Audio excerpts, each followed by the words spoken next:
Diddy's lawyers just put in a third appeal for him to get out on bail. I mean, that's the law. Let's say you're innocent to proven guilty, right? That's what they say.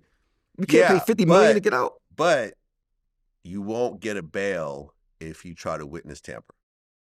Okay, so you're saying he witnessed tamper, okay. He witnessed tamper. Okay, so for example, Dawn Richard, who used to be in Danity Kane and Dirty Money, she sued Diddy over sexual abuse, right? It's a lawsuit. It's a civil lawsuit. It's not a criminal suit, right? Although the feds might be able to use some of it and incorporate it into the criminal case.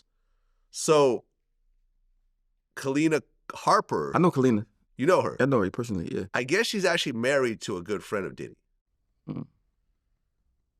Diddy called her 128 times. Really? After that lawsuit dropped. And then after all those calls, she made a statement that basically said, my name was mentioned like 33 times in this lawsuit, but I've never seen any of the activities that... She probably just don't want no trouble with, like, I mean, so... They use and that that's fine. They use that as witness tampering? 128 phone calls for someone who's a potential witness. Potential witness, though? Yes. But not because a witness. They were there, but a witness who seems to be siding with you. But I mean, but if you on my record label and I signed you, I mean, I should be able to call you many times as I want. 128 times, and the timing of people aren't stupid. Yeah, but that's still allegedly. It is all allegedly. You know what I mean? Well, look, he might get bail. I was actually surprised. I thought, okay, well, R. Kelly had bail. Everybody had bail. Everybody had bail. Everybody. You know, I mean, the FTX guy, he put up $250 million for his bail. They told him no. Puff Daddy, no, we don't want your money. Stay in jail. And everybody, I mean, that's the #1 news on TV. Like, I mean, you can't. I mean, then he got his kids. I mean, it's sad. But he kind of brought it on himself because he got a lot of responsibility with that kind of money. I mean, like, there's no way I would be doing something illegal just for sex to risk me losing my empire like that. You know what I mean? Have you ever met Diddy? No, I never met him. I was around him like one time.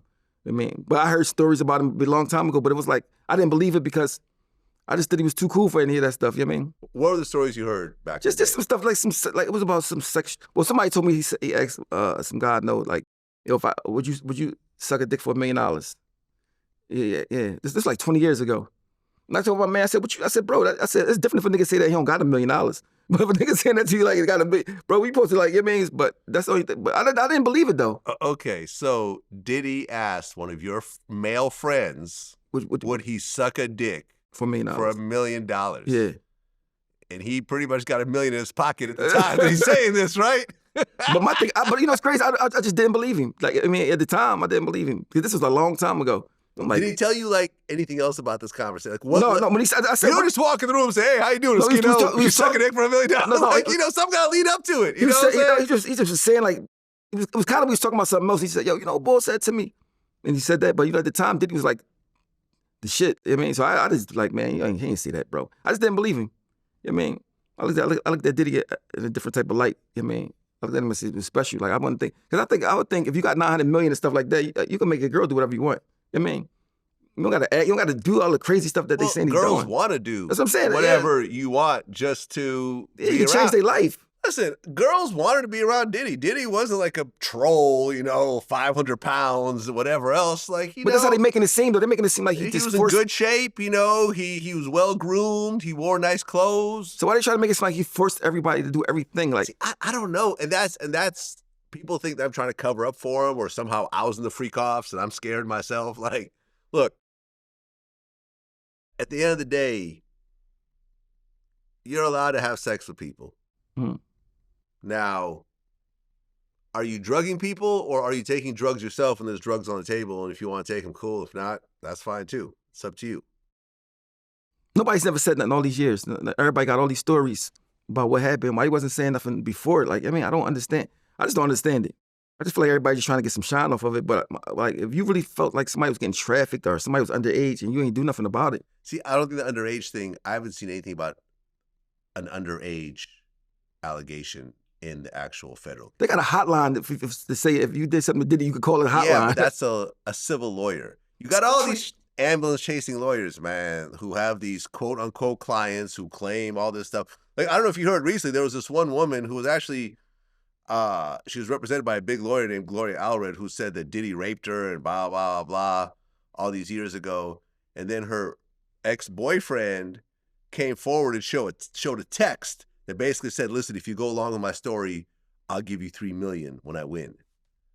And, you know, he's the one with the money. We need to go after him. See? Yeah, that's what I'm saying. Like, see what I'm saying? That type of bullshit. Clearly, she's lying. And then with him hitting Cassie in the hallway, that killed him.